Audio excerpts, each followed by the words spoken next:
We released Terrorstorm, A History of Government-Sponsored Terror, in July of 2006. And since then, in just 1 year, it's received more than 7 million views on Google and YouTube alone. We're now releasing Terrorstorm 2nd edition with more than 17 minutes of added, powerful information documenting government-sponsored terror. My friends, if you'd like to get a DVD of Terrorstorm and support the filmmakers, visit Infowars.com or PrisonPlanet.com, or you can also go to PrisonPlanet.tv and download a higher quality version. But whatever you do, please spread this free video to everybody you can so that they can wake up to the fact that the New World Order is real and is attacking the people. God bless you. Here is Terrorstorm, 2nd edition.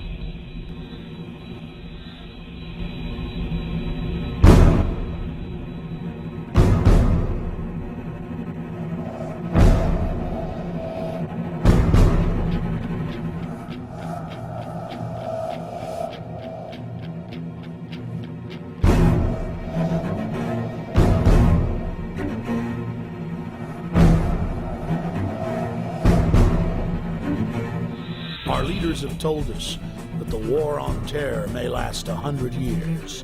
The new kind of war against a shadowy enemy that can never be defeated.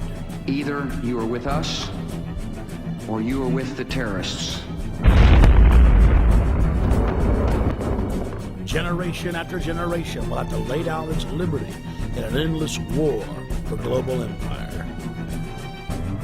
It was a breathtaking display of firepower. And the Pentagon says, we will see nothing yet. The perfect specter to convince populations to relinquish their liberty in the name of security. There is no doubt that Saddam Hussein now has weapons of mass destruction. There is no doubt that he is amassing them to use against our friends, against our allies, and against us. And if he does not disarm, the United States of America will lead a coalition and disarm him in the name of peace. We've been told that we're facing a 100-year war that will last generation after generation. In this film, we will explore who pulls the strings and who benefits from the dark spectacle of modern warfare. We will answer the question, do the people know how they are controlled? Do they understand the systems of power that surround them? The modern propaganda machines of public relations that wash their brains and fill their minds full of ball games and mindless fluff? Is the population beginning to realize that governments throughout history have used the specter of fear to drive their populations into acquiescing to total tyranny? September 11th, national ID cards, Big Brother, the Iraq War, the 7/7 bombings in London, the invasion of Iran. How are they all interconnected? In previous films, we have focused predominantly on September 11th as the foundational event, the pretext for the current geopolitical structure. The smartest thing to do is pull it. And they made that decision to pull, and then we watched the building collapse. National polls show that most Americans and Westerners believe the official story of 9/11 to be a fraud. And a large part of that majority believes that 9/11 was an inside job. But the establishment press continues to contest any alternative view concerning 9/11. In this documentary, we will first look at historical events that are not contested. Events where the fact of government-sponsored terror is not debated, but in fact openly admitted to by Western governments. There are literally hundreds of examples of government-sponsored terrorism in modern history, or what are known as false flag operations. We're going to start by looking at just 5 past examples, then we'll look at several modern cases. What is a false flag? The encyclopedia definition reads, false flag operations are covert operations conducted by governments, corporations, or by other organizations which are designed to appear as if they were carried out by other entities. The name is derived from the military concept of flying false colors, that is, flying the flag of a country other than your own. There are many variants of false flag operations, but one of the most popular carried out by governments is to stage a terror attack or horrible criminal incident and then blame it on your political enemies. One of the best-known cases of a false flag op was carried out by the newly elected Adolf Hitler on February 27, 1933. Nazi documents uncovered at the end of World War II, as well as testimony during the Nuremberg trials, reveal what many historians already suspected, that Hermann Göring had set fire to the Reichstag, the German parliament building. The Nazis then produced their patsy, Marinus van der Lubbe, an extremely mentally handicapped young man who was found rolling around in an alley behind the Reichstag naked. Van der Lubbe was then taken before a Nazi show trial, found guilty, and sentenced to death. He was beheaded on January 10, 1934. Using the crisis he had created to pass laws similar to the USA Patriot Act, Hitler became dictator and set his sights on the world. By March of 1939, Hitler had already seized Czechoslovakia. Having gained both Austria and Czechoslovakia, Hitler desired to move east against Poland. But he did not want to look like the aggressor. Hitler needed an excuse for attacking Poland. It was Heinrich Himmler who came up with a plan. Thus, the operation was codenamed Operation Himmler. On the night of August 31st, 1939, the Germans took an unknown prisoner from one of the concentration camps, dressed him in a Polish uniform, took him to the town of Gleiwitz on the German-Polish border, and then shot him. The staged scene with the dead prisoner dressed in a Polish uniform was supposed to appear as a Polish attack against the German radio station. German radio, newspapers, and newsreels were flooded with images of what appeared to be a dead Polish soldier who had dared attack the Reich. Now Hitler had his excuse to invade Poland, and the nightmare of World War II had begun.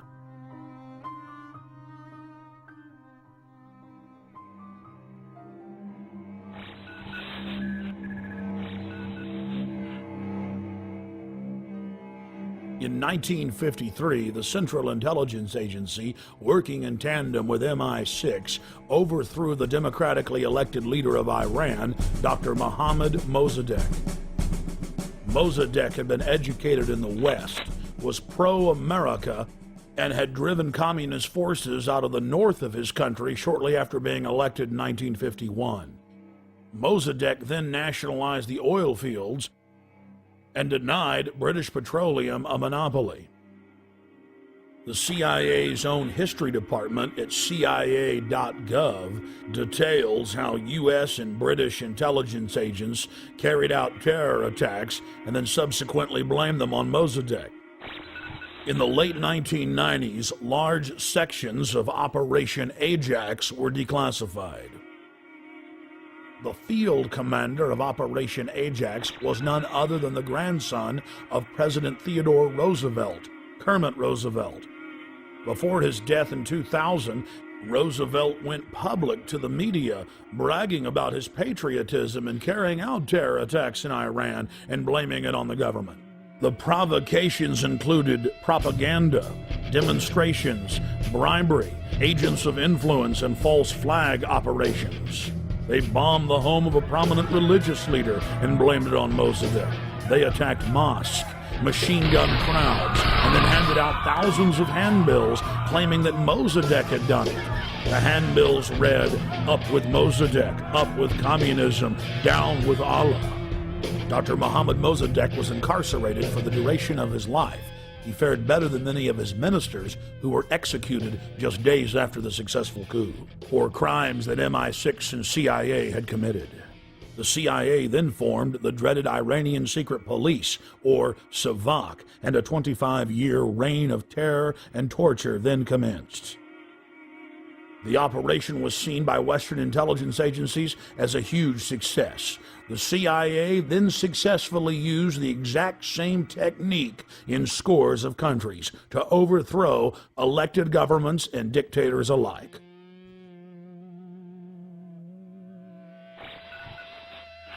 Operation Gladio is an umbrella name for literally hundreds of bombings carried out by Western intelligence agencies and NATO in Italy, Western Europe, the Middle East, Latin America, and Asia. From 1947 until 1981, Italian presidents have gone public admitting Operation Gladio targeted innocent civilians and was to be blamed on leftists and communists. On November 22, 1990, the European Parliament had a resolution condemning the activities of Operation Gladio. The former Italian intelligence chief has come clean concerning Gladio's actions as well. Many other countries have declassified documents concerning Gladio.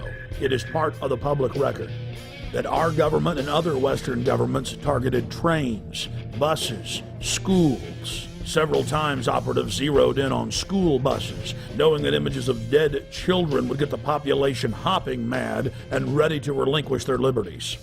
A particularly bloody bombing at the central station of Bologna, Italy, on the morning of August 2, 1980, which killed 85 people and wounded more than 200, caused some Italian officials to break their silence and begin to expose just a small part of this wicked operation. And now the Gulf of Tonkin incident. In the summer of 1964, President Lyndon Baines Johnson needed a pretext to commit the American people to the already expanding covert war in Southeast Asia. 3 communist PT boats attacked an American destroyer off the coast of Vietnam yesterday, and today President Johnson's response was hard and tough. To any armed attack upon our forces, we shall reply. To any in Southeast Asia who ask our help in defending their freedom, we shall give it.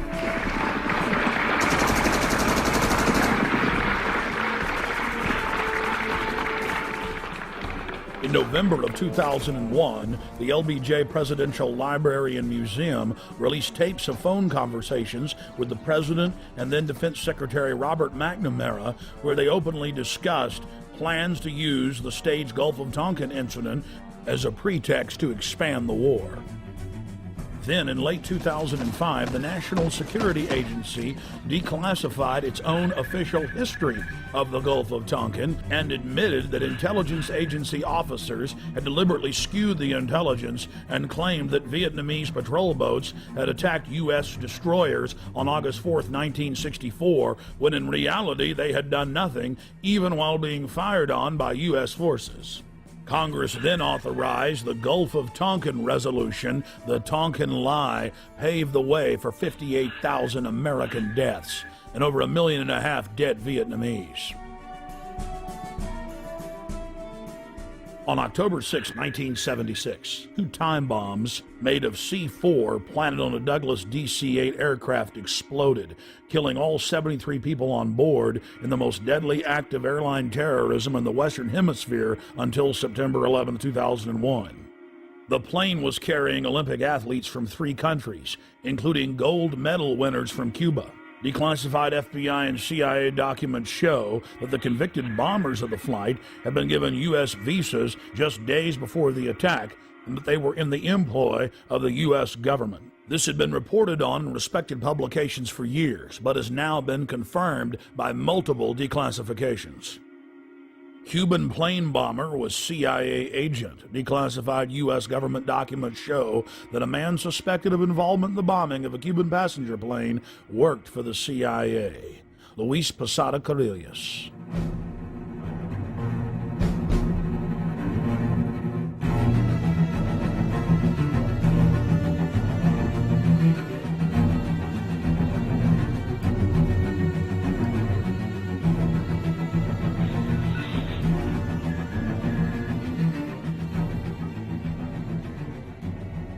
In the early 1960s, the chairman of the Joint Chiefs of Staff, L.O. Lemonster, concocted a plan for false flag operations as a pretext to invade Cuba and for war with the Soviet Union.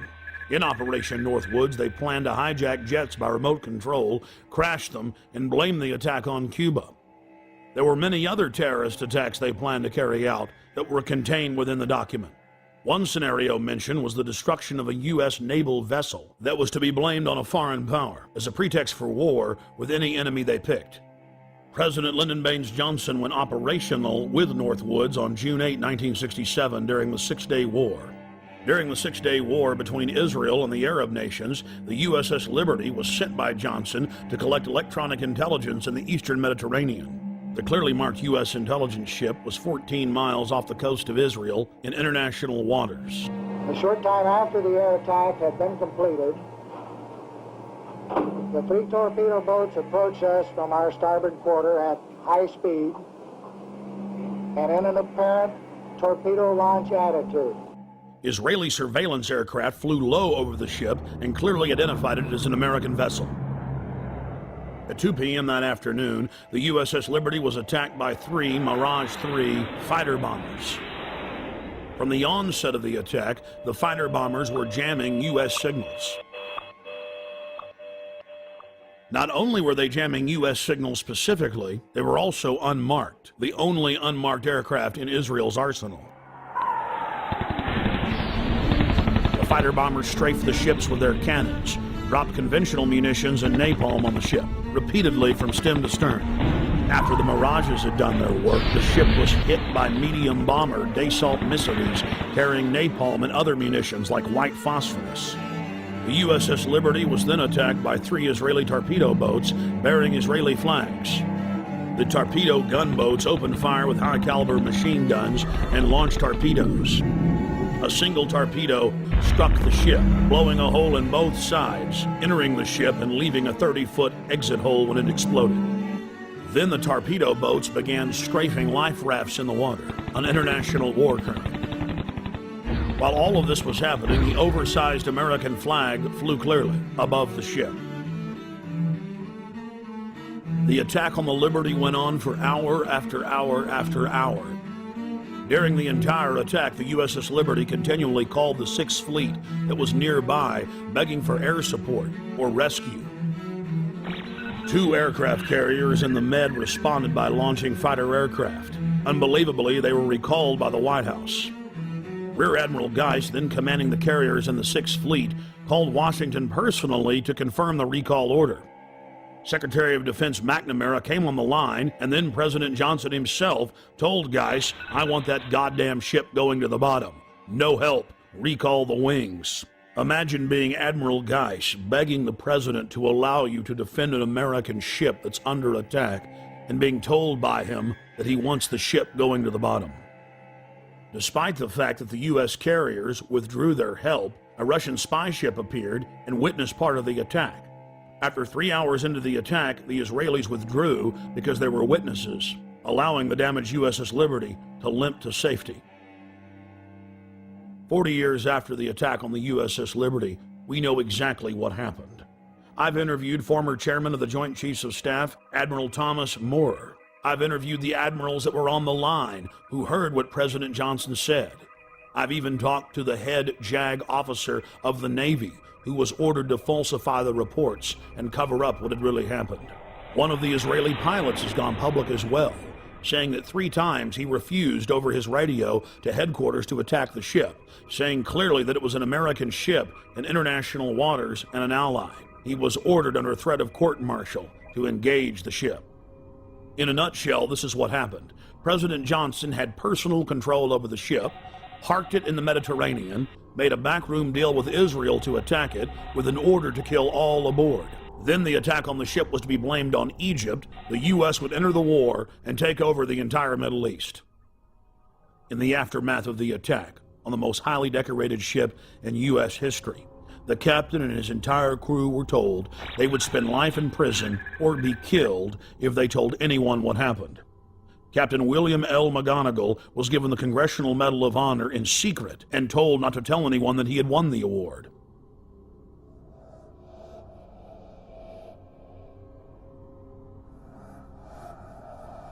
Now that we've looked at a small cross-section of historical examples of government-sponsored terrorism, let's fast forward to the horrific attacks of 7/7 in London.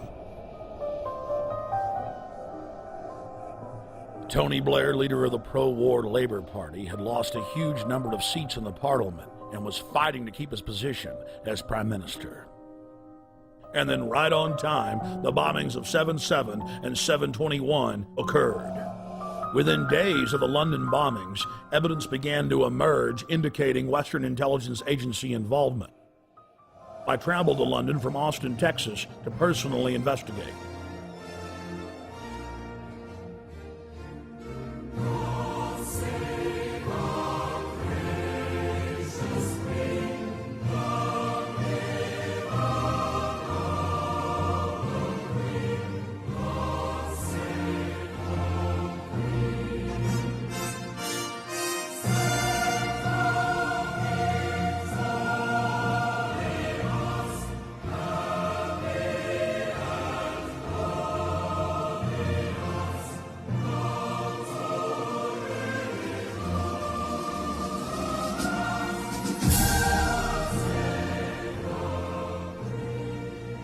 Once I arrived, I was met by Paul Joseph Watson and his brother Steve Watson, who are reporters for my news website, prisonplanet.com.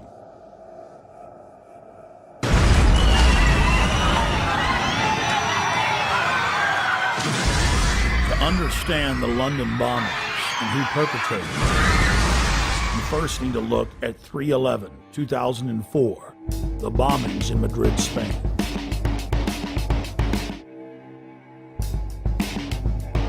Years after the blast that rocked trains in the city of Madrid, Spain, the government admits that Al-Qaeda had no connection to the attacks. Every one of the supposed bombers had intimate links to the Spanish security services, including the head of their bomb squad. The alleged leader of the bombers, who reportedly gave dynamite to the terrorists, was connected to the Madrid bomb squad. And we see the exact same earmarks, the same MO in the London bombings that we witnessed in Madrid. On the morning of July 7th, 2005, 3 trains and a city bus were ripped to pieces when 4 military-grade explosive devices detonated.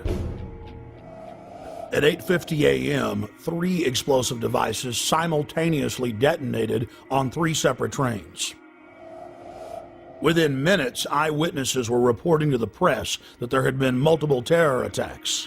Despite the fact that 3 train cars were burning wrecks strewn with dead and dying Londoners, Scotland Yard for over an hour and a half claimed that all of the disruptions were simply caused by a power outage in the London Underground. Power surge on the Underground, that's all we heard.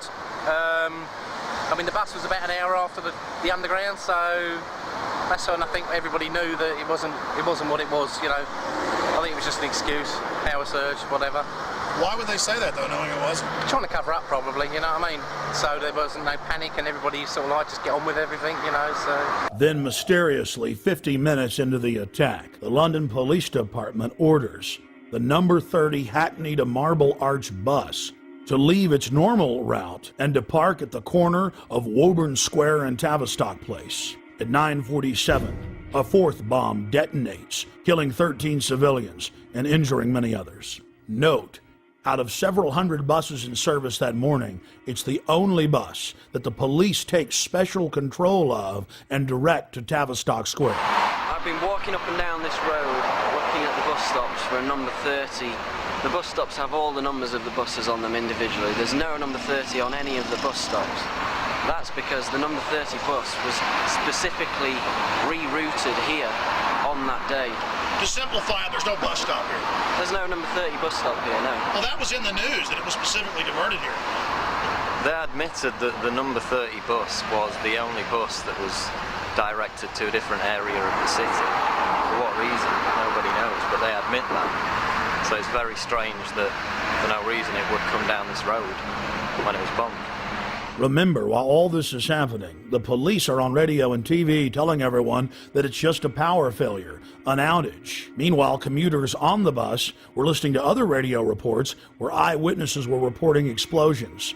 The supposed bomber on the bus with the rucksack became panicked and began looking in his rucksack in what witnesses said was a confused and frightened manner. Weeks later, police detectives investigating the case said that all 4 of the bombers on the 3 trains and the bus didn't fit the MO, the modus operandi of bombers. They bought 2-way tickets.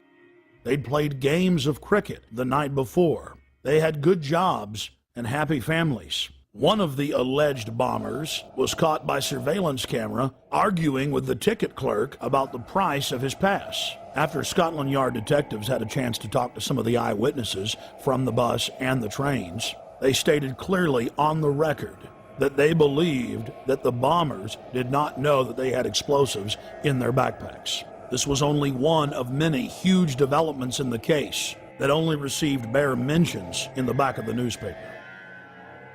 The July 29th edition of Fox News Channel's Dayside program revealed that the so-called mastermind of the 7/7 bombings, Harun Rashid Aswad, is a British intelligence asset.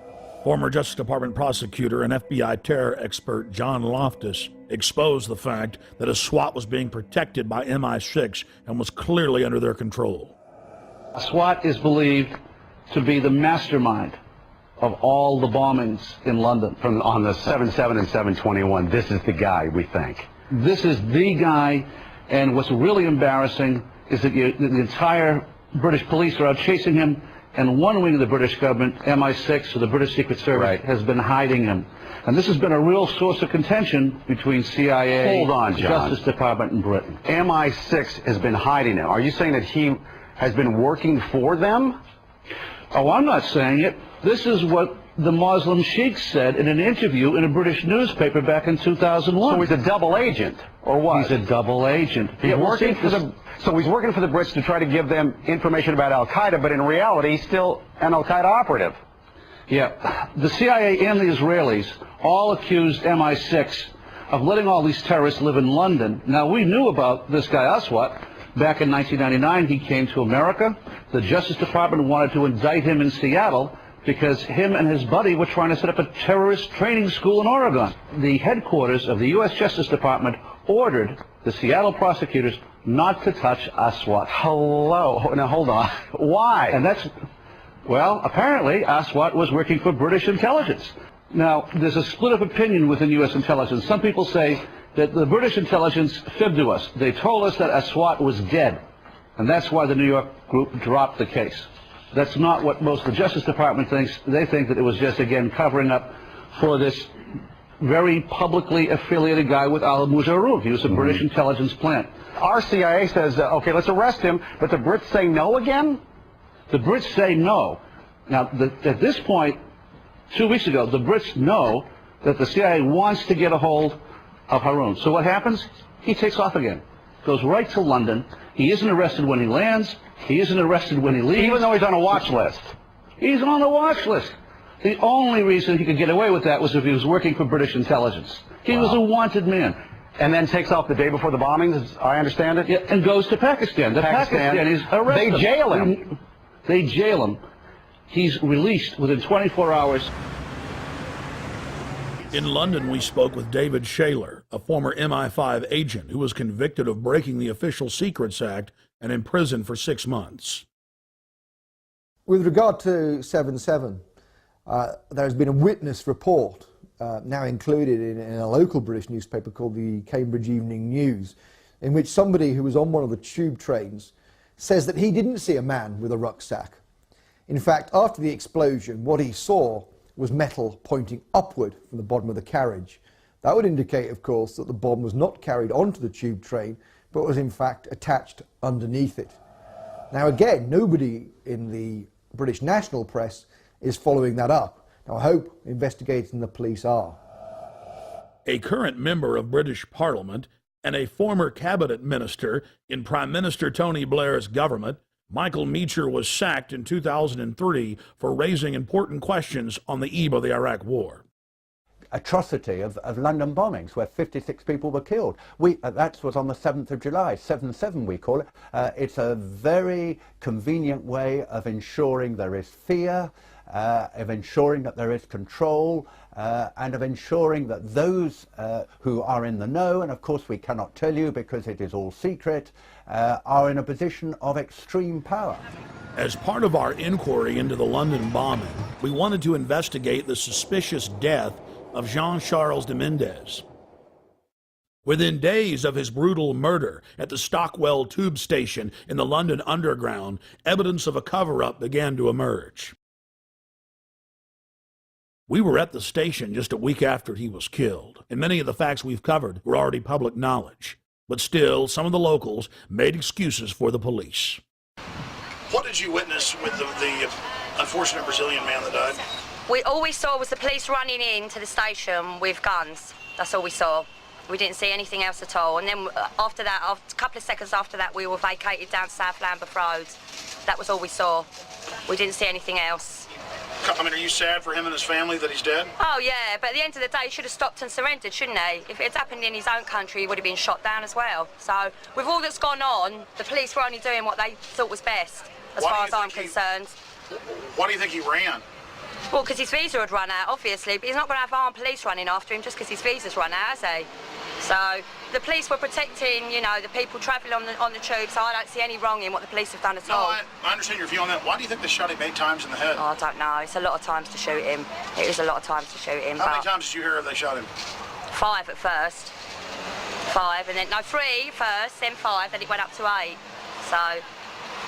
And the police admit they tackled him and then shot him. Well, they told him to surrender, didn't they? They told him to stop, and he didn't. He carried on running, so, you know. What else could they have done, as far as I'm concerned? 007, huh? 007. License to kill. Yeah. I still believe that there should be a shoot-to-kill policy. I still believe, personally, but that's my views, you know. I think people should give up their liberty for freedom. All right. London police were later forced to admit that Mr. de Menez never ran from them, wasn't wearing a heavy coat, and that a special army unit had killed him execution style with over 10 shots to the head at point-blank range. The British government was so desperate to keep the details of the shooting secret that they went so far as to arrest an ITN television journalist who had simply gotten a copy of what would normally be a public police report. Government whistleblowers and police have also been suspended and arrested for telling the truth. We had our details taken and were threatened with arrest simply for asking questions of locals outside the Stockwell station and videotaping police. Where are you based? Austin, Texas.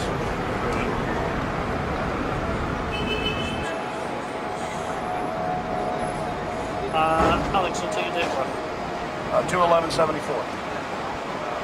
Would you just rather see my driver's license? No, that's okay. Well, here, just let me do it. Take it down. That's all I need, mate. Well, I mean... And you're just, you're filming for a program back in the States or something? Exactly. In fact, I think it'll probably be broken into... Think about it. Sir, what do you think about this event? I think it's very bad that it happened. What do you think should happen? I think the policy of shooting should have been more thoroughly thought out. I'm afraid there must have been a terrible mistake here. I feel very sorry for the family and very sorry for the policeman that made a horrible mistake. Yeah, it's going to be bad for everybody. It's a tragedy all around, I think. Thank you. The police first claimed that it was a hot morning when official weather reports showed that it was around 60 degrees and that Mr. de Menez was running down the street wearing a giant padded coat with wires sticking out of it, that he vaulted over the turnstiles, charged through a crowd of pedestrians, raced onto the train, and was about to detonate bombs when the heroic officers gunned him down. The authorities then conveniently claimed that all the surveillance cameras malfunctioned that morning. Police have now been forced to admit, thanks to watchdogs in their ranks, that none of the cameras malfunctioned, and they've now released the video. The government has now been forced to admit that he was wearing a light denim jacket, and there were no wires of any type. Police that weren't part of the special military unit didn't know why they killed him. The police had followed him from his home. They knew that he was a Latin Brazilian working in England as an electrician. They followed him for 30 minutes as he walked from his home towards the station. Once in the station, he calmly picked up a Metro paper, paid for his ticket with his Metro Oyster card, and then walked onto the train. Passengers then reported that they were told to get off the train. Once they'd stepped off, still looking through the windows, they saw the Special Forces police squat on Mr. de Mendez and shoot him over 10 times in the head. Witnesses said de Mendez looked at the authorities as if he knew them. He was like a scared rabbit, and he was killed execution style. The question is why? A special military hit team stalked him and tracked him from his home to the train station, and then killed him in cold blood, making sure he was dead. It's well known that if somebody has a bomb, you don't shoot at them, and you certainly don't get near them. No, Mr. de Mendez had seen something he wasn't supposed to see. He learned a little too much, and he had to be eliminated. Within hours of the 7/7 bombings, Israeli army radio was reporting that Benjamin Netanyahu, the former prime minister of Israel, had been warned not to leave his hotel that morning to attend a meeting less than 100 yards away from one of the train stations that was bombed. The Associated Press ran the headline, "Netanyahu changed plans due to warning." Then the current Prime Minister, Ariel Sharon's office, instructed Israeli officials not to give interviews to the foreign media concerning the warning. Israel's Foreign Office attempted to spin the story, saying that they'd given a general warning to the British that day. Then, several weeks later, the head of Mossad told a major German newspaper that he indeed had issued a warning to Benjamin Netanyahu at 8:40 a.m., 10 minutes before the first blast. Conveniently for authorities, the bus surveillance camera malfunctioned. Something else happened that was convenient for the establishment line. All 4 of the supposed bombers' identification cards survived unscathed at all 4 events. But there was just one problem. In one case, one of the bombers' IDs was found at 2 separate locations. As the evidence mounts, it is crystal clear. Only criminal elements of the British government could stage the attacks and then engage in the cover-up. The reason the Netanyahu story is important is it clearly shows that other intelligence agencies were aware of what was going on in London that day and took necessary precautions to protect their Minister of Finance. In 1994, the Israeli embassy in London was bombed. This was at a time when I was in the service. I joined the Middle Eastern section shortly after that, and I was actually astounded to read a document written by a senior MI5 officer who'd seen all the information coming in about this attack, and he said that he believed that the Israelis had bombed their own embassy. In any staged terror attack, governments have to be extremely careful to keep the operation shielded, compartmentalized.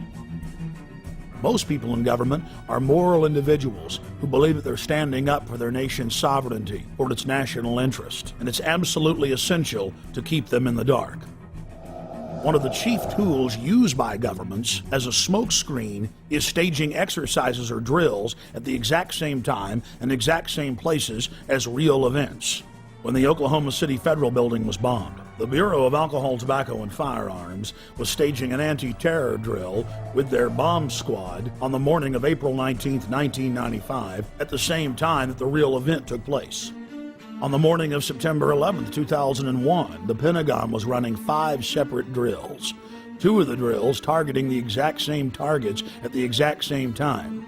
That caused NORAD to stand down, believing it was just a drill. And London was no different. It's important to note that those taking part in the drills need not know that they're part of a larger operation. In fact, it's better for the conspirators that they not be informed. One of the chief reasons this is done is so that if any of the operatives carrying out the attack are caught by other elements of the government, they can simply claim that they were taking part in a drill or an exercise. NSA, Infopol 9, and Echelon-type systems that are scanning for terrorist chatter will be fooled into believing they've simply picked up part of an exercise. On the morning of 7/7 in London, there was a simultaneous exercise targeting the exact same trains, the exact same bus, at the exact same locations, at the very same time. What we're supposed to believe is some kind of coincidence. There was also an anti-terrorist drill going on 7/7.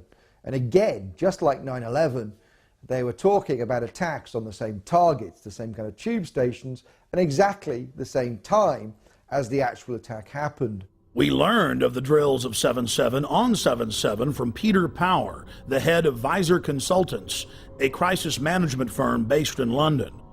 Mr. Power was the former spokesperson for Scotland Yard. Mr. Power told National British Television, ITN News, about the drills. Today we were running an exercise for a company, bearing in mind I'm now in the private sector, and we sat everybody down in the city, 1,000 people involved in the whole organisation, but the crisis team, and the most peculiar thing was we based our scenario on the simultaneous attacks on the underground and mainline station. So we had to suddenly switch an exercise from fictional to real. And one of the first things is, get that bureau number. When you have a list of people missing, tell them. And So it took a long time. Just to get this right, you were actually working today on an exercise that envisioned virtually this scenario. Almost precisely. I was up until 2 o'clock this morning because it's our job, my own company, Visor Consultants. We specialise in helping people to get their crisis management response. How do you jump from slow time thinking to quick time doing? And we chose a scenario with their assistance which is based on a terrorist attack because they're very close to a property occupied by Jewish businessmen. They're in the city, and there are more American banks in the city than there are in the whole of New York. A logical thing to do. And I've still got the... I was going to say, how extraordinary today must feel for you as it unfolds. He repeated himself to BBC Radio 5. The thing that concerns me is that what are we doing for the thousands of men and women actually who are in London working? And I say that because at 9:30 this morning we were actually running an exercise for over a company of 1,000 people in London based on simultaneous bombs going off precisely at the railway stations that happened this morning. So I still have the hairs on the back of my neck standing upright. To get this quite straight, you were running an exercise to see how you would cope with this, and it happened while you were running the exercise? Precisely, and it was about 9:30 this morning. We'd planned this for a company, and for obvious reasons I don't want to reveal their name, but if they're listening they'll know it. And we had a room full of crisis managers for the first time they met, and so within 5 minutes we made a pretty rapid decision. This is the real one. And so we went through the correct drills of activating crisis management procedures to jump from slow time to quick time thinking and so on. If we use a standard actuary employed by major insurance companies to calculate the probability of these events coinciding in a 10-year mean, we learn that the probability of this happening is greater than 1 in 300 tetragillion. To put that in perspective, that's a number with 41 zeros behind it. That is trillions and trillions and trillions and trillions and still more trillions times greater than all the grains of sand in all the world. To put that number in perspective, it has 41 zeros. Scientists using supercomputers have estimated that the Earth has over 7 quintillion grains of sand. A quintillion has 18 zeros. It would appear as some way of stopping the response of the emergency services or providing some kind of cover for what must be operations orchestrated in some way by the state. The evidence is overwhelming. All the telltale signs are there of government-sponsored terror. Only the British government had the know-how to carry out the attacks and to control the situation before and after the bombings. And of course, there's all the other admitted cases where the British government has hired terrorists to carry out assassinations or carried out bombings in their own country as a pretext for political control. And then, of course, there's qui bono, Latin for who benefits, who stands to gain. In the weeks leading up to 7/7, Tony Blair's poll numbers had fallen to the lowest point in his 7-year administration. Blair came an inch from losing control of the parliament and was fighting calls from within his own party to step down as prime minister. Support for the war was dismal. Despite the bombings, which did improve his approval ratings and support for the war, he was still only barely able to maintain control over the British House of Commons. In the wake of the bombings, Tony Blair's administration descended on the British people with a raft of tyrannical legislation, attacking the press, freedom of assembly, and setting up the conditions needed for a martial law takeover of the nation through the Civil Contingencies Act. And of course, the bombings took place while world leaders were meeting in Scotland, so Bush and Blair could grandstand and blame the whole thing on Iraq, legitimizing their war. Despite the fact that the G8 World Summit was coming to England on July 7th, the British government lowered the terror threat on the London Underground in early June and conveniently lowered security.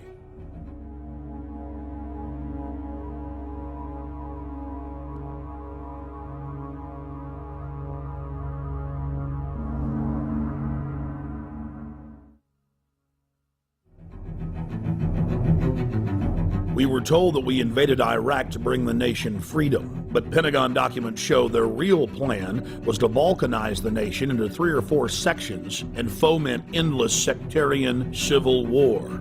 The true objective was to ensure the nation remained in turmoil as a pretext to build permanent military bases, as well as delivering long-term profits to defense contractors. Think about it. Do defense contractors make more money if they were just in Iraq a year? Or now the projected decade?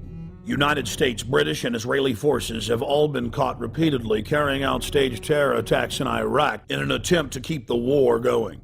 In the interest of time, we'll look at just one example. In late September of 2005, in the British-controlled city of Basra, 2 British Special Forces SAS commandos attacked a group of police at a checkpoint, killing one and injuring another. When they were finally subdued and brought into custody, their car was filled with plastic explosives, automatic weapons, rocket-propelled grenades, and other bomb-making materials. Why would members of Britain's most elite fighting force, the Special Air Services, be dressed up like Arabs out shooting police with a car full of plastic explosives in a city that had been racked by sectarian violence? The governor of Basra in Iraq ordered that the British soldiers be held for trial for the murder they'd committed. Within hours of their incarceration, dozens of British tanks and hundreds of soldiers assaulted the main police station in Basra, killing jail guards and police in the process to free the 2 commandos. Over 150 prisoners escaped, and the controlled mainstream media reported on the incident as if it was no big deal. We cannot wait for the final proof. The smoking gun. It could come in the form of a mushroom cloud. The United States knows that Iraq has weapons of mass destruction. Saddam Hussein already possesses 2 out of the 3 key components needed to build a nuclear bomb. In early February of 2006, members of the British government leaked documents that the White House admits are authentic. Known as the White House Memo, it is the minutes of a pre-war meeting between Prime Minister Tony Blair and George Bush in the Oval Office. The minutes contain the discussion of a classic false flag operation, where Bush tried to lure Saddam into war using UN aircraft. Mr. Bush told Tony Blair of the extraordinary plan during a meeting in the White House on January 31st, 2003, 6 weeks before the war started, the Times of London reported. The Times reads, President Bush had plans to lure Saddam Hussein into war by flying an aircraft over Iraq painted in UN colors in a hope he would shoot it down. The memo also contained details of President Bush's plan to have defectors claim they had seen weapons of mass destruction that didn't exist. Well, it is perfectly true that we now know that the evidence, both in the United States and in Britain, which was put before the people, turns out to be wrong. It was known to be wrong. It was fed to Parliament. It was fed to Congress in order to get the necessary support. But we don't want the smoking gun to be a mushroom cloud. When Congress threatened to block the reauthorization and expansion of the USA Patriot Act in 2006, President Bush announced that he would still enforce the law even if it was not a law. That, by its definition, is dictatorship. When President Bush was caught secretly paying off reporters and newspapers and television stations across the country to the tune of $1.6 billion in 2 years, the Governmental Accounting Office declared it illegal. Every single action by itself was a felony, and there were tens of thousands of instances. President Bush simply said that he was above the law, and it didn't matter if Congress said it was illegal, he was going to continue the practice. When a leader declares themselves above the law, you are living in an official dictatorship. We have found out from our time in the services that there are certain people in the press who work as agents of influence of the intelligence services. In Britain, it's very easy to reward people with privileges, with contracts, with honours, with appointments to the House of Lords, with knighthoods and so on. So no money has to change hands, but those people know very clearly that they have a job to put out propaganda on behalf of the services. Now, I have no problem, of course, with the services arguing their case in the media, but if they're going to do that, like anybody else, they should declare where they come from and why they're stating that point of view. Fortunately, as a result of our book, Spies, Lies and Whistleblowers, One of the prominent agents of influence, in fact two prominent agents of influence, Dominic Lawson and Con Coughlin, who both work for the Sunday Telegraph, have had to resign. Because of course once you're exposed as an agent of influence, you can no longer do that job because people just simply say, well, he's saying that because he's working to an MI6 brief.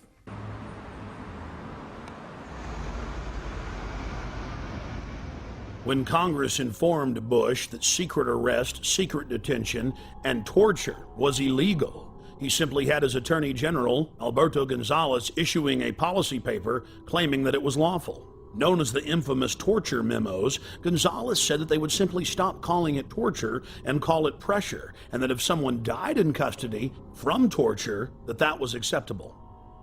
But White House counsel John Yoo went even further. In memos that he wrote for the president that were used by the military as their authority to engage in torture, he stated that they could even torture small children in front of their parents, in some cases sexually. And in another shocking turn, President Bush has taken to signing pieces of legislation that haven't even passed the Congress.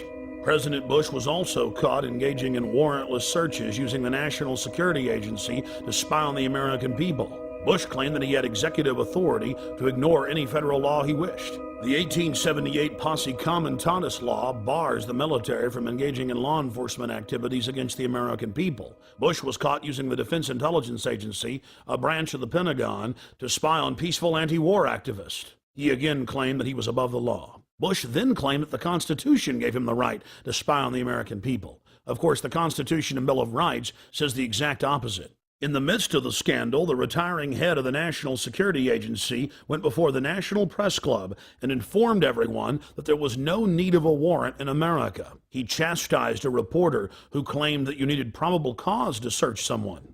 He said all that was needed was that it be, quote, reasonable, and the government would decide what was reasonable. My understanding is that the Fourth Amendment of the Constitution specifies that you must have probable cause to be able to do a search that does not violate an American's right against unlawful searches and seizures. Actually, the Fourth Amendment actually protects all of us against unreasonable search and seizure. But that's what it says. The measure is probable cause, I believe. The amendment says unreasonable search and seizure. But does it not say probable? No.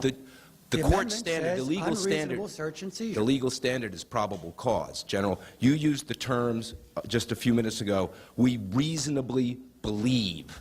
And a FISA court, my understanding is, would not give you a warrant if you went before them and say, we reasonably believe. You have to go to the FISA court, or the Attorney General has to go to the FISA court and say, we have probable cause. And so what many people believe, and I'd like you to respond to this, is that what you've actually done is crafted a detour around the FISA court by creating a new standard of reasonably believe in place of probable cause, because the FISA court will not give you a warrant based on reasonable belief. You have to show a probable cause. Could you respond to that, please? Sure. I didn't craft the authorization. I am responding to a lawful order. All right? The Attorney General has averred to the lawfulness of the order. I will now read the Fourth Amendment in its entirety.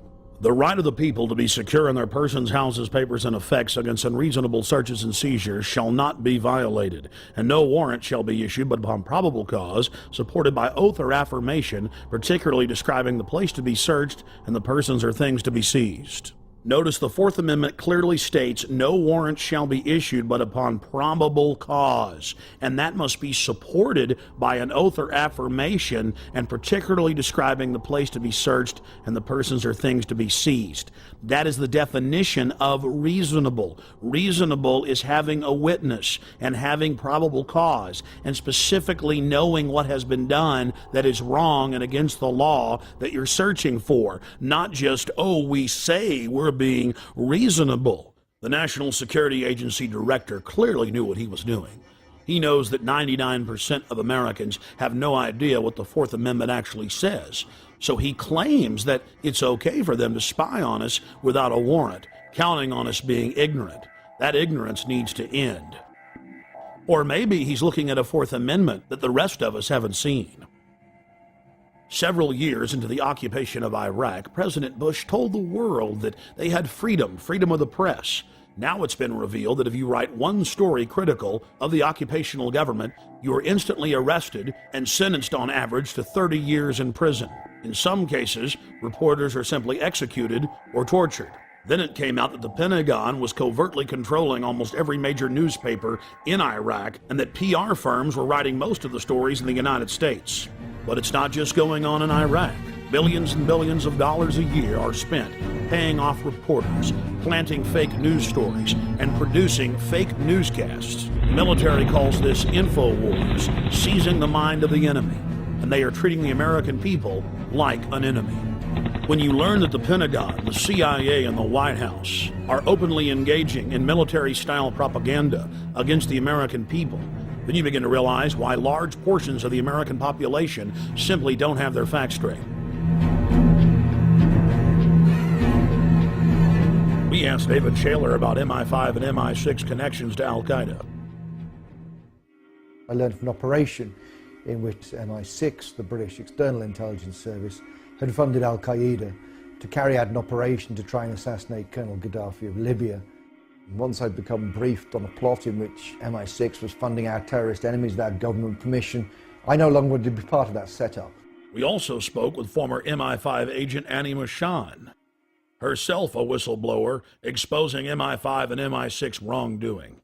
I went public in conjunction with my partner because we'd seen so many dreadful things going on and we believe that the British public deserves better protection. My own, not as much government but intelligence services, were carrying out operations in which innocent Libyans died.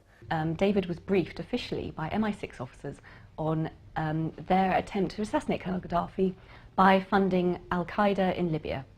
So I felt the need to say something about that. It took a long time to have the courage to be able to do that with the newspapers in this country, but eventually I decided that was the only way forward. We had to leave our friends and family, we had to leave our jobs, our home, everything in London with 3 days' notice because the newspapers suddenly decided to kick into action.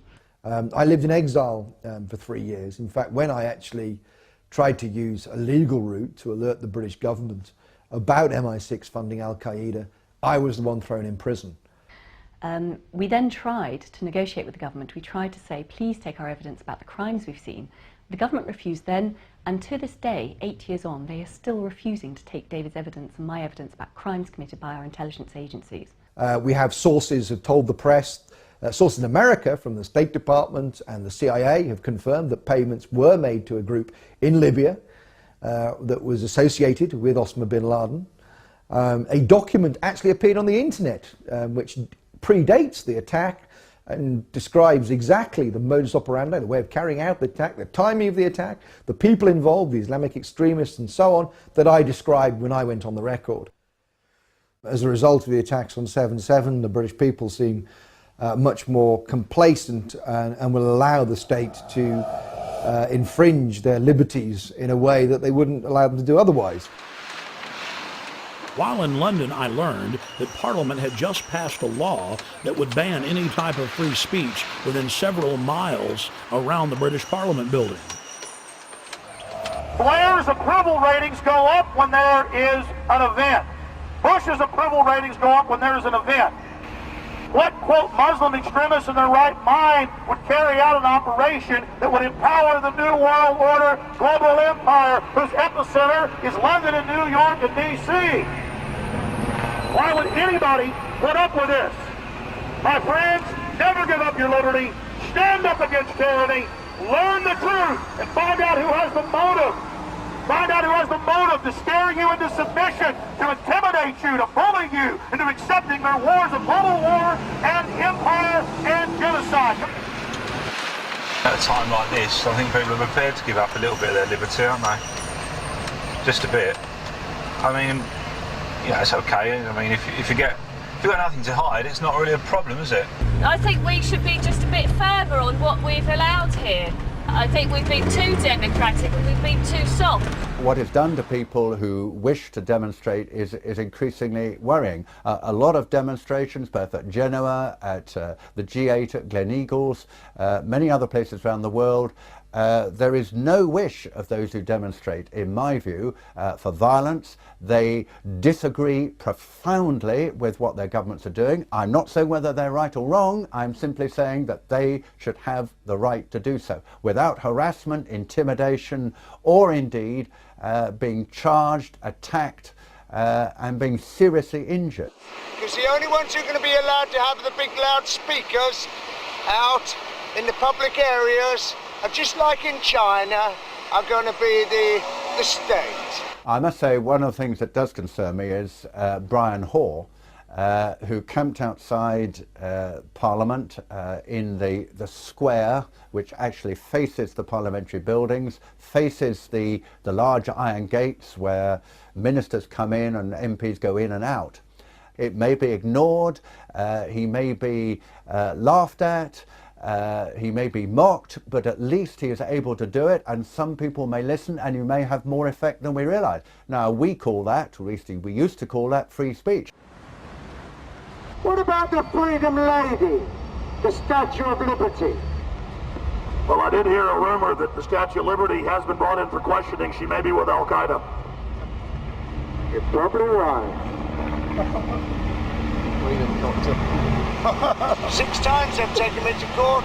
Oh no, we took them to court this time, by the way. We took Mr. Charles Clark, the Home Secretary, and Mr. Ian Blair, the Commissioner of Police. I was the complainant, they were the defendants, and it was found in my favour. It is very much of concern that we've actually got an Act of Parliament which in one of its sections is clearly designed to prevent him or people like him putting across a message which they feel passionately about and which could be heard within the confines of Parliament. I find that very worrying. I bullhorned Parliament 3 days before the law went into effect. George Bush carried out 9/11. Do you think some people in a cave,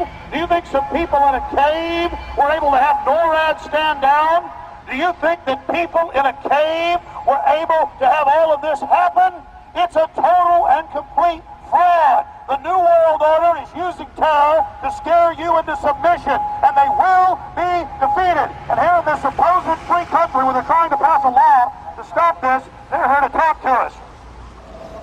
I witnessed local activists bullhorning Parliament, and the local police didn't have a problem with that. But as soon as I got on the bullhorn and began talking about pertinent issues, they became very upset and enrolled me into some type of troublemaker database. You've got to understand that governments stand to gain from terror, to scare you into submission, to attack.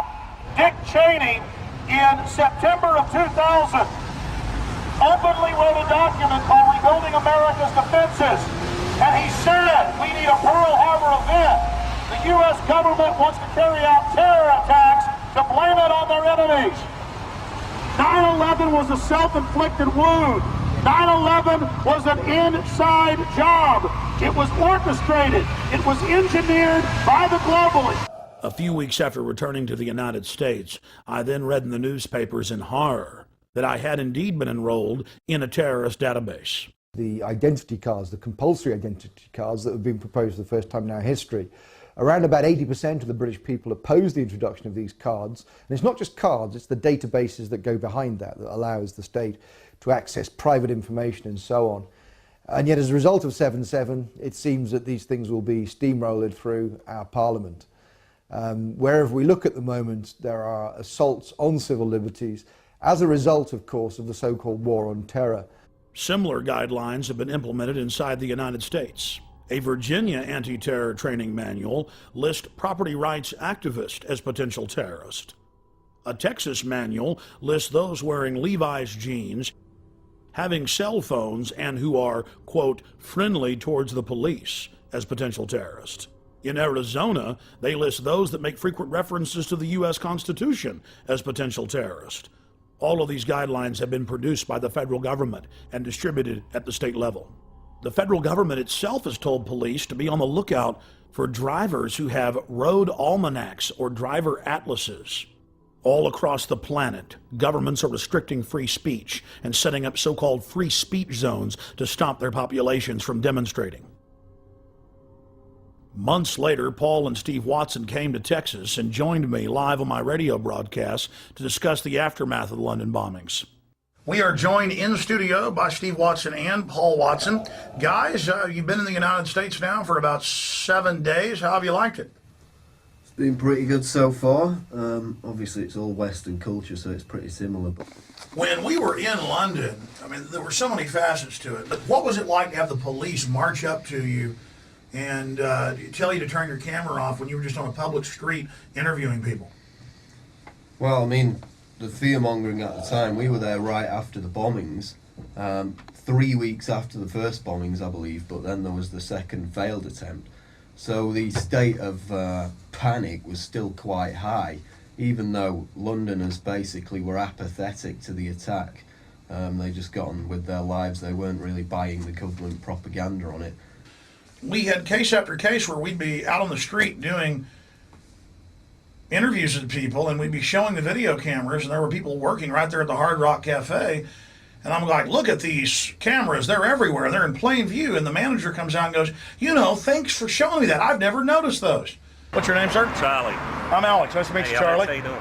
Good. What do you think of the new symbol of the United Kingdom is going to switch from the Union Jack to the black surveillance camera? Well, you know, there's plenty going on in London, so they need the surveillance cameras everywhere. But I mean, it's going to be the new national symbol, or of course I'm being sarcastic, but really it has become the national symbol. 4+ million surveillance cameras in the great city of London alone. To say about it, you know, I don't even see them then. You don't see them? They don't exist? No. 4 million in the city. That's the first time I've even noticed they're there, and I've been working here a year. Out of sight, out of mind, huh? That's it, that's it. That's kind of Orwellian, though. You seem like a smart guy, but did you know only the smartest people in the inner party know how to engage in doublethink and doublespeak, where you don't even notice the cameras that are there? In fact, if you say they're not there, they're not there. Here, together, let's say they don't exist. All right, they don't exist. 2 + 2 = 5, hey. Hey, you could get an inner party membership. All right, I'm into it. I mean, that was actual doublethink. Steve, Paul, you want to comment on that? Well, let me read a quote from Orwell from 1984. Doublethink is an unending series of victories over your own memory, reality control.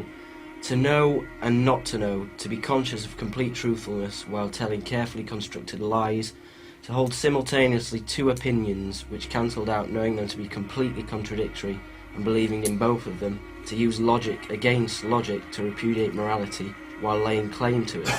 And this is exactly what we saw over and over again in London. You've got a nest of, 6 or 7 cameras, and people are out there saying they've never noticed them. It's like, it's a survival mechanism to deny reality, but at the end of the day, it's not even a survival mechanism, it's quite dangerous. We were asking the attitudes of taxi drivers about the bombings. They were all quite ambiguous. They kind of believed the government line at that point. Do you ever wonder who's really behind it? Well, I've heard there's people who think that other governments are behind it. You know, British governments, American governments, people have said that. Oh, really? You heard that some people think it's the government? Yeah, I've heard that. Really? How popular is that view? Pretty unpopular, I would have thought. It is straight out of George Orwell's 1984. This poor woman thinks that if you give up your liberty, you supposedly get freedom. Yeah, well, we went to Stockwell tube station where they shot the Brazilian man.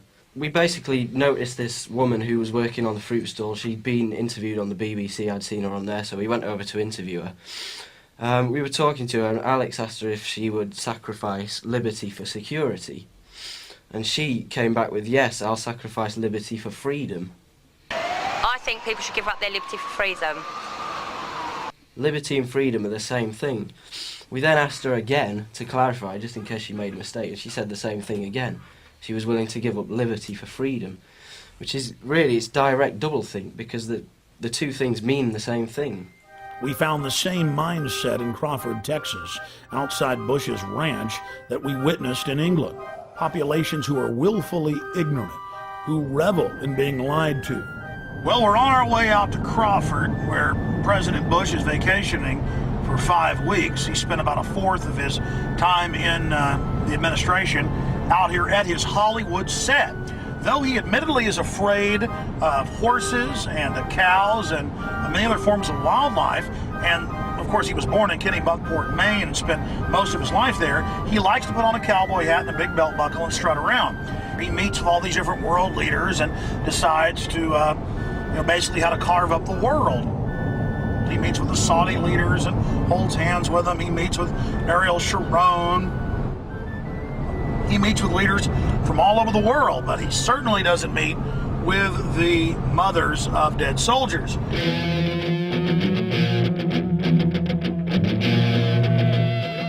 They don't have any skin in the game, so it's easy for them to say, let's keep our troops over there, let's complete the mission, even though we don't even know what the mission is. That's really a theme, that we got to get them before they get us. Do you think Iraq attacked us on 9/11? Maybe not Iraq itself, but the belief in the cause that those people have did. Yeah, absolutely. The 15 of the 19 hijackers came from Saudi Arabia. Bush is out at his ranch holding hands with the royal princes, but then we've got to go into Iraq. No, I mean, seriously, sir, it's a serious issue. I know where you're going. Where do you think we're coming from, though, sir? I mean, tell me. A lot of you are trying to connect this, we're in bed with Saudi Arabia BS, and this is all a big farce to get Saudi oil and all that. That's not what it's about. So our government isn't in bed with Saudi, okay. While in Crawford, we ran into Ray McGovern and spoke with him about Iraq. Ray McGovern is a retired, senior-level CIA analyst whose career spanned the administrations of John F. Kennedy to George H.W. Bush. His duties included chairing national intelligence estimates and preparing the president's daily brief. I believe that they are still interested in permanent military bases there. I believe they are still interested in controlling the oil from that part of the world. And so it will be stay the course. It will be 6, 7, 8 U.S. troops killed every day or every week.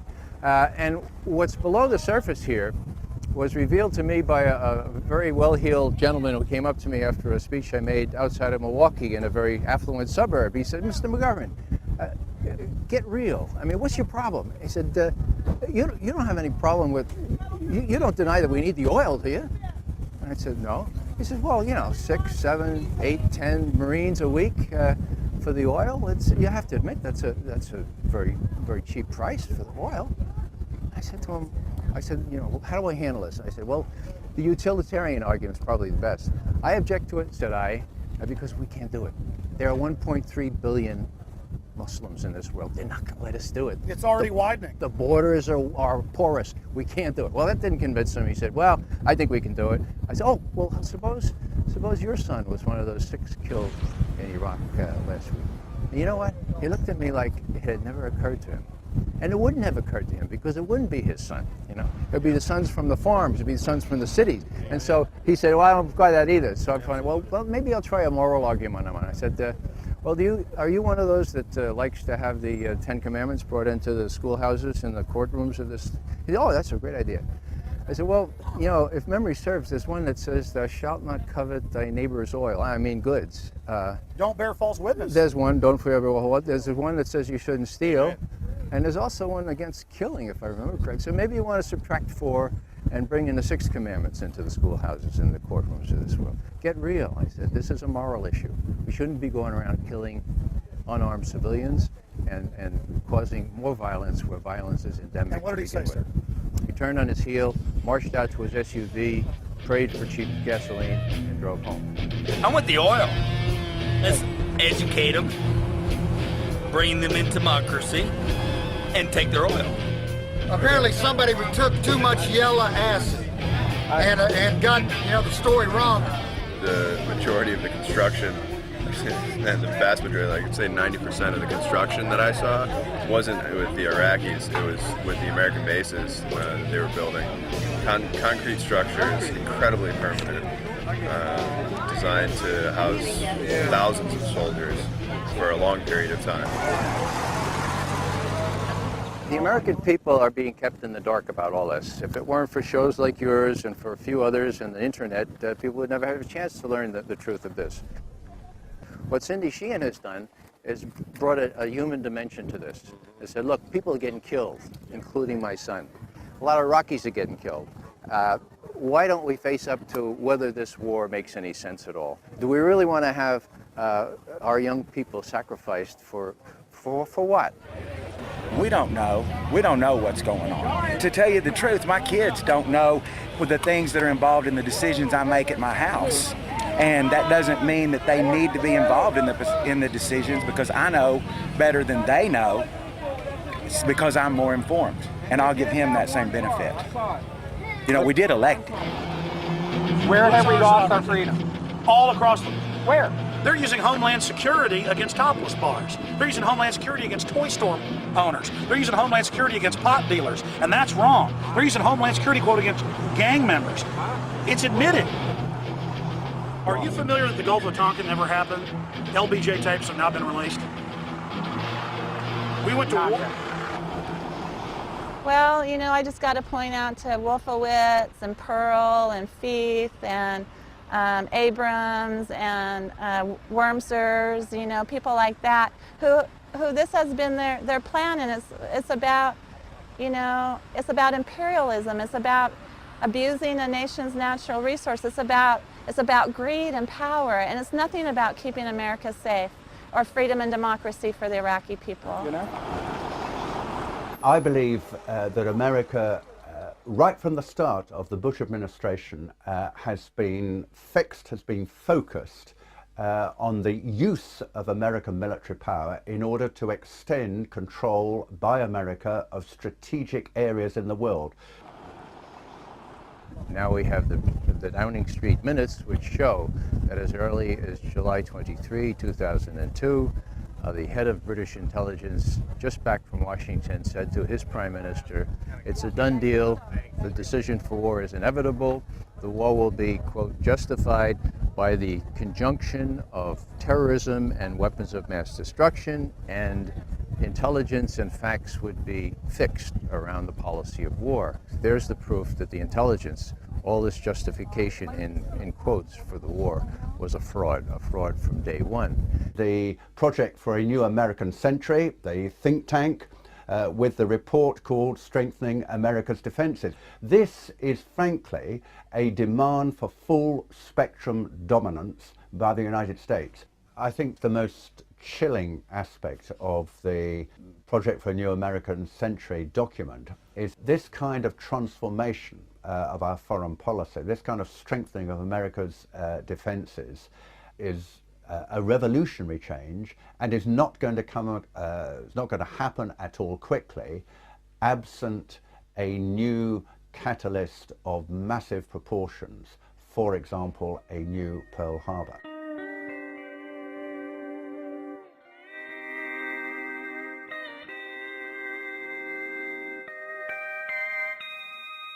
In Crawford, Texas, we found individuals who believed the weapons of mass destruction were found in Iraq. No weapons of mass destruction were found. Are you kidding me? Do you buy that? Yes. Of course there were mass. Of course there were. David, there were. This guy would make a great citizen in George Orwell's fictitious 1984. If we took them all away, does that still mean that if he had the capability, would he still? See, that's in the mind. Well, she got an ad on TV. It said he lied, my son died. You know, he hasn't lied to nobody. What did George Bush lie about? He said he was going to protect weapons this country. Weapons of mass destructions. That weapons of mass destruction. Keep the enemy out of our backyards. He never said there weren't going to be nobody killed. That's war. I think they're saying that Bush lied about WMDs, not about troops were going to die. But did he though? Those weapons were there. The authoritarian powers of the state, which are available to government, is very dangerous. And I think we live in a state, we live in states, both the United States and the UK, where the powers to question, to call in evidence, to demand explanation, to hold to account those who are in control, are gradually systematically being weakened. This is very dangerous in a democracy.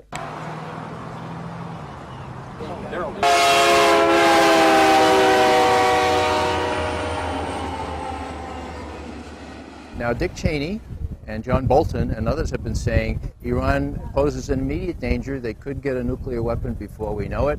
All the same things they said about Iraq. And so we have to do something about that now. You know, he said the same thing about Iraq, and it, like you said, he was caught red-handed. It's proven to be lies. Why should we believe him about Iran? I'm pleased to tell you, American people, that the National Intelligence Estimate just put out on Iran says that Iran cannot possibly have a nuclear weapon for 10 more years. Let me say that one more time. Iran can't be a nuclear power, weapons-wise, for 10 more years.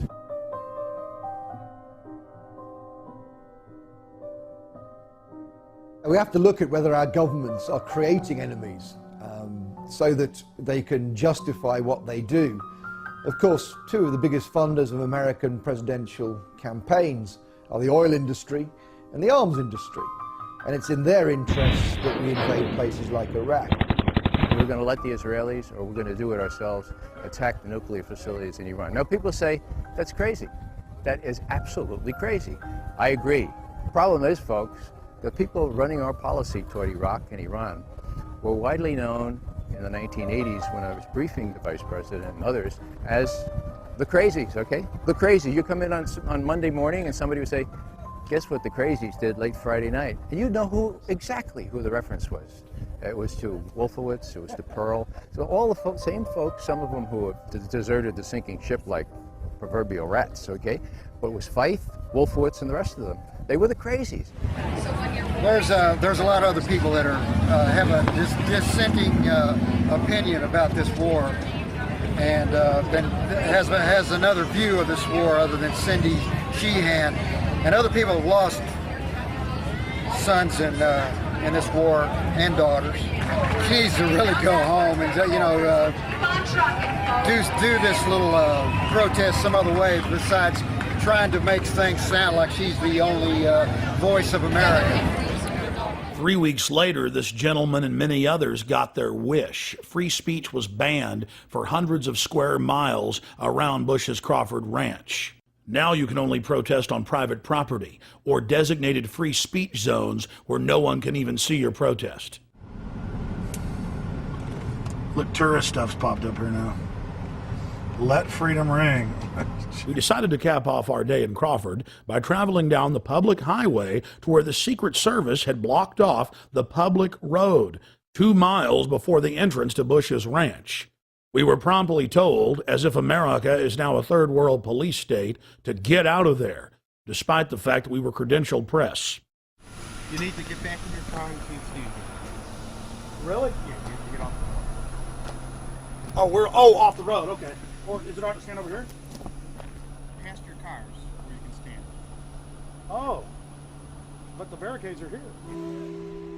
So let me get this straight. You believe that the U.S. government crashed those airplanes into the World Trade Center? Yes, the evidence shows it. You're full of Take a hike. The whole point about 9/11 is that it gave a pretext for a preconceived plan. That plan is in the PNAC document, which precedes 9/11 by almost a year. It became clear to us that the administration was using the corruption of intelligence to justify a war that need not happen.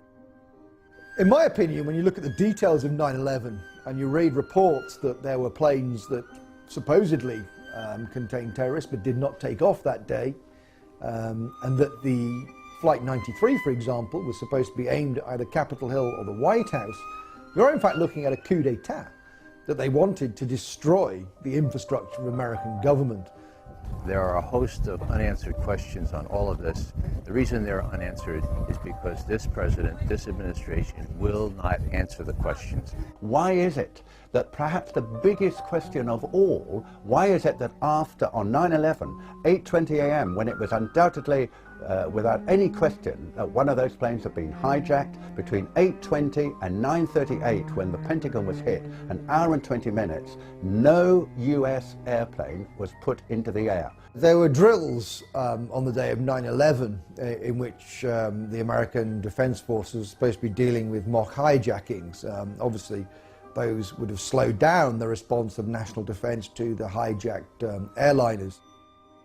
if American passenger jets go off course and they are tackled by American fighter jets, the default position is to shoot them down. And yet in this case, of course, none of that happened. There was the Andrew Air Force Base 10 miles from Washington. It has a squadron of F-16 fighters. None of those was put into the air. This is absolutely almost incredible. The most powerful military technological country in the world, albeit under a terrifying attack, was not able to put planes into the air, which actually could probably have stopped at least the second and third hits. And we've got to ask why George Bush sat there with a group of school children for 16 minutes after he'd been alerted to a plane going into the second tower.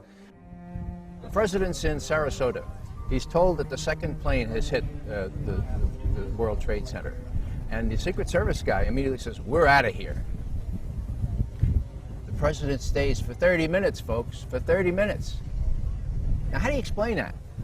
I've talked to all manner of Secret Service people. They say, "We're out of here" was exactly the right reaction. Everyone knew where the president was. If not the president, you might have had some concern for these little kids. Why did he stay for 30 minutes? Why was he countermanded? The implication, of course, is he knew exactly what was going on, that he knew that he wasn't under attack.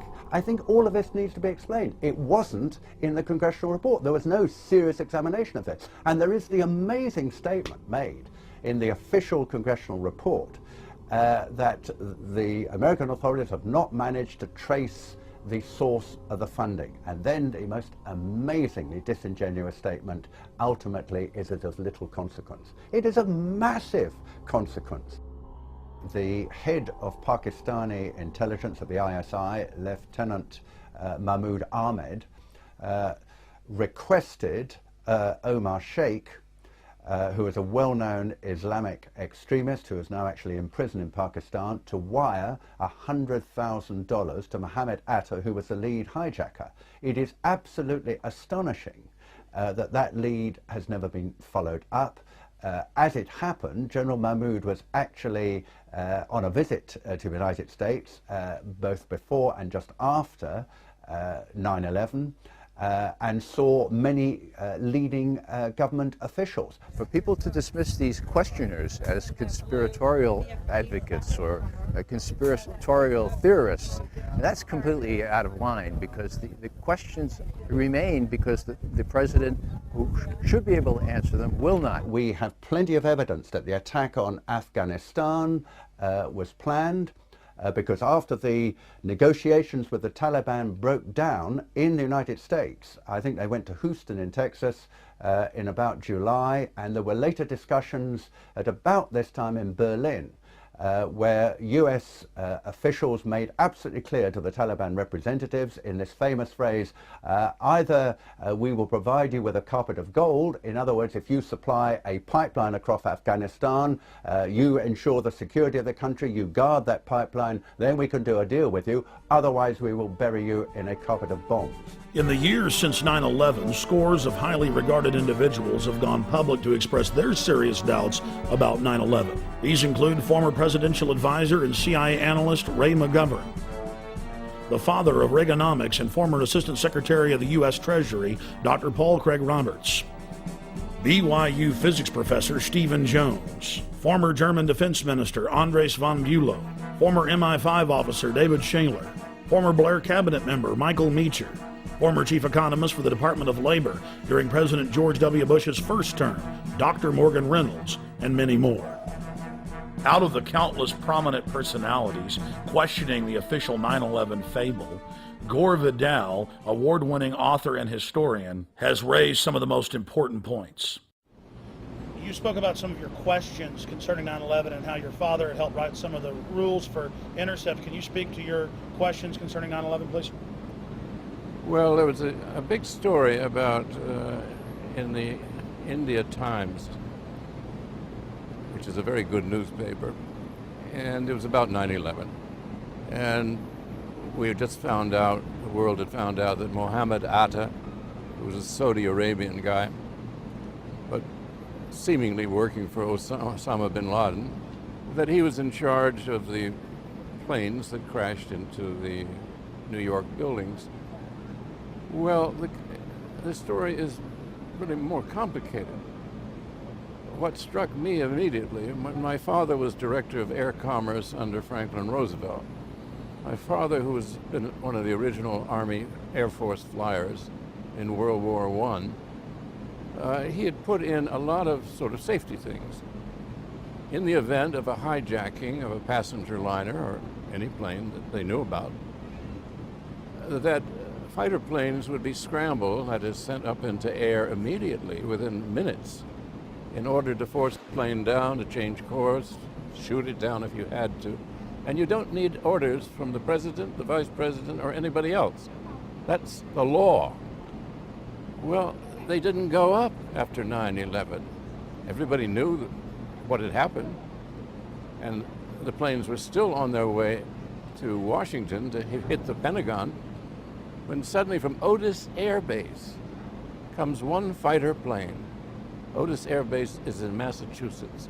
It might just as well have been in Canada.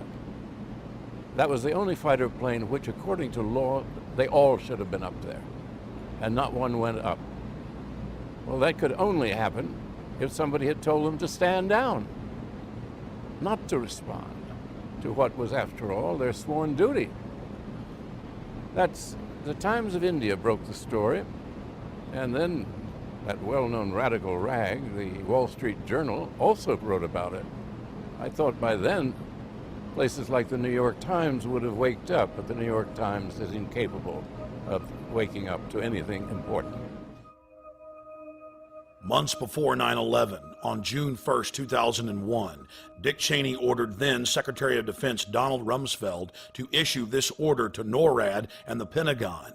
The document revoked their standing orders to shoot down errant or hijacked aircraft and instructed them to stand down until they were given orders by the President, Vice President, or Secretary of Defense. Then on 9/11, NORAD and the Pentagon waited for over an hour while the attacks were taking place for the orders to defend America that never came. Here is Transportation Secretary Norman Mineta testifying before the 9/11 Commission about an aide coming in to the Vice President on the morning of 9/11 as what was reported as Flight 77 was approaching the Pentagon. From the exchange, it is clear that Dick Cheney was ordering an ongoing stand down. I wanted to focus just a moment on the Presidential Emergency Operating Center.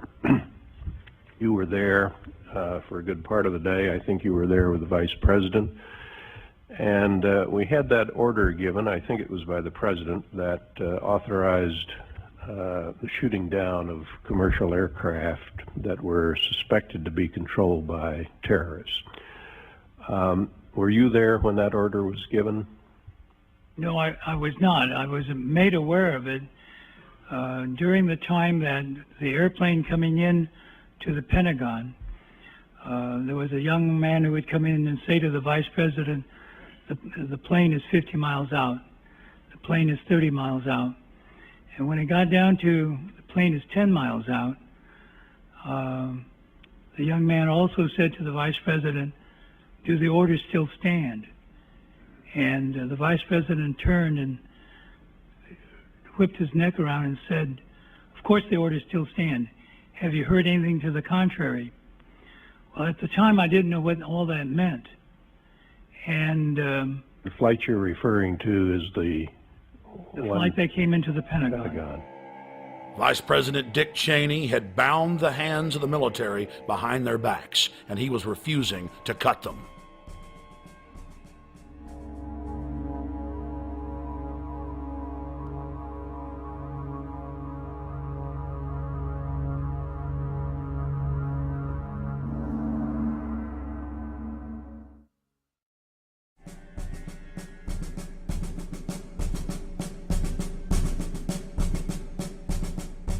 On the 5th anniversary of the September 11th coup against America, thousands of citizens took to the streets of New York to expose the cover-up.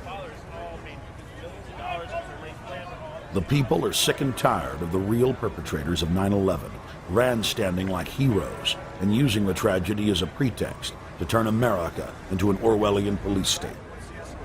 Once everybody gets here, we're going to all get together, we're going to go over to ground zero.